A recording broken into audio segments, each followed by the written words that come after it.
Arteta's tactical masterclass, how Arsenal knocked out Atletico Madrid.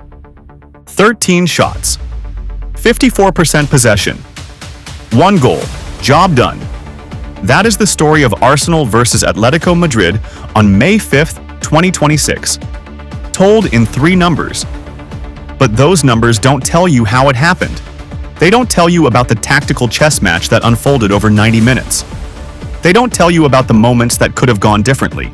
And they certainly don't tell you how Mikel Arteta set his team up to suffocate one of the most defensively disciplined sides in European football. That's what we're doing today. Because what happened at the Emirates last night wasn't just a result. It was a tactical masterclass. And I'm going to break down every piece of it. Number 1.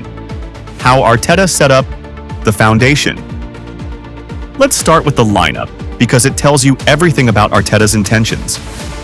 Arsenal lined up with David Raya in goal, a goalkeeper who is as comfortable with the ball at his feet as he is making saves.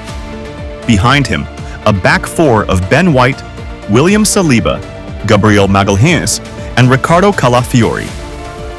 In midfield, Declan Rice and Miles Lewis-Skelly providing the engine and the cover. And in attack, Bukayo Saka, Eberechi Eze, Leandro Trossard, and up top, Victor Gyökeres. Now look at what Arteta was solving for. Atletico Madrid under Diego Simeone are built on one thing above everything else: defensive compactness. They sit in 2 narrow banks of 4, they press aggressively when they lose the ball, and they are ferocious in the transition. Their front line of Antoine Griezmann, Julián Álvarez, and Ademola Lookman is explosive going forward. Arteta's answer was a midfield pairing with the physicality to win second balls and the technical quality to circulate possession, keeping Atletico's press chasing shadows. Rice was the anchor. Lewis-Skelly was the legs. And together they gave Arsenal a platform to control the game. The stat that proves it: Arsenal finished with 54% possession against Atletico Madrid. Away from home in the first leg, they got a draw. At home in the second leg, they dominated the ball. That is not a coincidence. Number 2, the goal. Perfect timing, perfect execution. The goal came on 44 minutes, and the timing was no accident. Just before halftime is one of the most psychologically devastating moments to concede in football. You go into the dressing room with the scoreline against you. You can't respond immediately. You sit with it for 15 minutes. Arteta knows this. His teams consistently find ways to be dangerous in the final minutes of the first half. It is a pattern you see throughout this season. The build-up to the goal reflected everything Arsenal had been doing in the first 44 minutes. Patient circulation, movement between the lines, and then a decisive clinical finish when the moment arrived. 1-0 at halftime. The Emirates rocking. Atletico rattled. Now consider the context. Arsenal only managed 2 shots on target the entire game, but they only needed 1 to count. That is ruthless efficiency, and it is the hallmark of a Arteta-coached side that knows exactly when to strike. Atletico, despite their threat on paper, Griezmann, Álvarez, Lookman, managed just 5 shots total and 2 on target all evening. Arsenal's defensive structure made sure of that. Number 3. The defensive masterclass. Saliba and the back 4. Now let's talk about the 2 men who made everything possible at the back. Because William Saliba and Gabriel Magalhães deserve far more credit than they are going to get from the headlines this morning. Think about what they were asked to deal with last night. Julián Álvarez, World Cup winner with Argentina, one of the most intelligent movement players in European football. Antoine Griezmann, Champions League winner, a man who has been tormenting defenses at the highest level for over a decade. Ademola Lookman, fast, direct, unpredictable. On paper, that is one of the most dangerous attacking combinations in the competition. In practice, Atletico managed 5 shots total and 2 on target all night. Saliba was, as he has been all season, completely immovable. Cool under pressure, dominant in the air, exceptional in one-on-ones. Every time Álvarez tried to spin in behind, Saliba read it. Every time Griezmann dropped deep to combine, Saliba stepped and covered. He doesn't panic. He doesn't lunge. He just solves problems before they become problems. And against an attack of this quality, that composure is priceless. But let's not let Gabriel go unnoticed, because the Brazilian was equally commanding. Aggressive when he needed to be, vocal across the defensive line, winning headers, blocking crosses, and organizing the shape around him. Gabriel brings a ferocity to Arsenal's defending that complements Saliba's elegance perfectly. One reads the game, the other imposes himself on it. Together, they are the best center-back partnership in the Champions League right now, and last night proved it again. The number that says it all: 0 goals conceded across both semi-final legs. 180 minutes against Simeone's attack. Griezmann, Álvarez, and Lookman combined. 0 goals. That is not fortune. That is William Saliba and Gabriel Magalhães. The defensive rock on which Arsenal's Champions League final dream is built.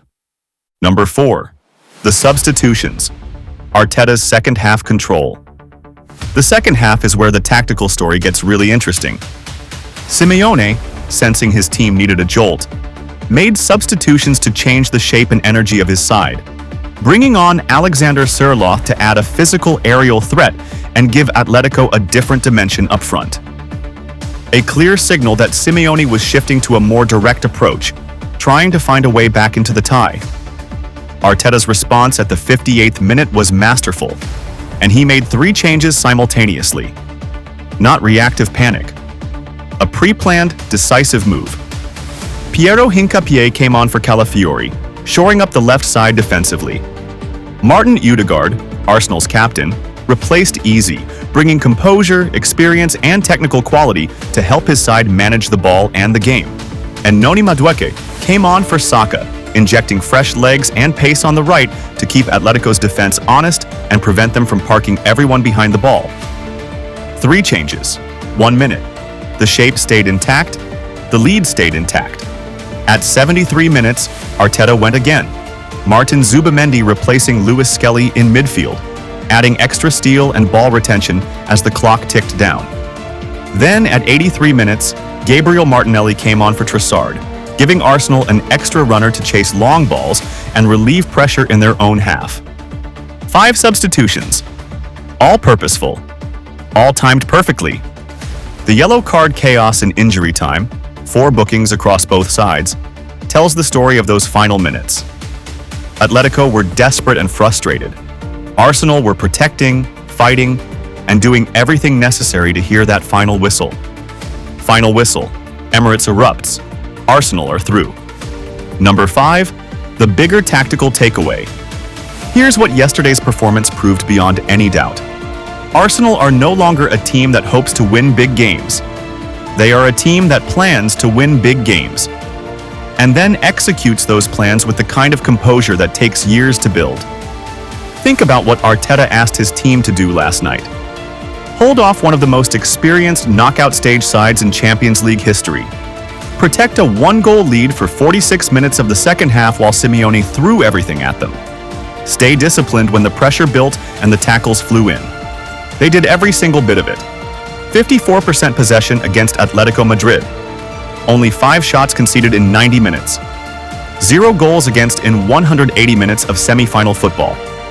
13 shots, 2 on target, 1 goal. Clinical when it mattered. This is what an Arteta-coached Arsenal looks like at their best. Not flashy, not reckless, intelligent, structured, ruthless. Diego Simeone has built his entire career on grinding out results in big European nights. Last night, Mikel Arteta out-Simeoned Simeone and sent Arsenal to their first Champions League final in 20 years. So there it is, the full tactical breakdown of one of Arsenal's greatest European nights in a generation. Arteta had a plan. His players executed it to perfection, and on May 30th, Arsenal get the chance to do it one more time, on the biggest stage of all, the Champions League final. Who do you think Arsenal will face? And more importantly, do you think they can win it? Drop your thoughts in the comments. I read every single one. If you found this breakdown useful, hit subscribe. We're going to be covering the build-up to the final every single week. Come on, Arsenal.